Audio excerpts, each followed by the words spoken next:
1995 July 24, Montreal ആശ്രമം, Canada.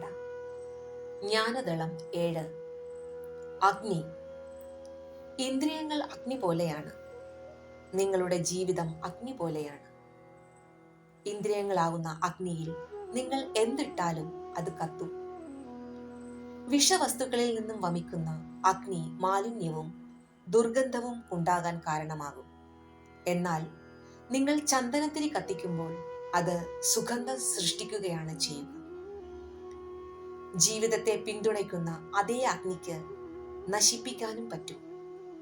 അഗ്നിക്ക് നിങ്ങളുടെ വീടിന് ചൂട് നൽകാനും അത് കത്തിച്ച് ചാമ്പലാക്കാനും ആകും. ആഹ്ലാദിക്കാനായി കത്തിക്കുന്ന തീക്കുണ്ടത്തിന് ചുറ്റും ആഘോഷം നടക്കുന്നു. ശവസംസ്കാരത്തിനുള്ള അഗ്നിക്ക് ചുറ്റും ദുഃഖമാണുള്ളത്. നിങ്ങൾ പുകയും മാലിന്യവും സൃഷ്ടിക്കുന്ന അഗ്നിയാണോ, അതോ വെളിച്ചവും സുഗന്ധവും സൃഷ്ടിക്കുന്ന കർപ്പൂരത്തിന്റെ അഗ്നിയാണോ? ജ്ഞാനി പ്രകാശവും സ്നേഹത്തിന്റെ സുഗന്ധവും സൃഷ്ടിക്കുന്നു.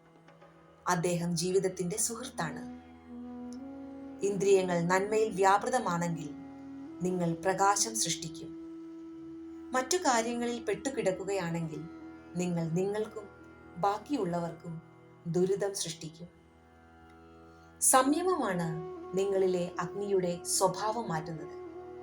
അടുത്തതായി നമുക്ക് സംയമം ചർച്ച ചെയ്യാം. ജയ് ഗുരുദേവ്.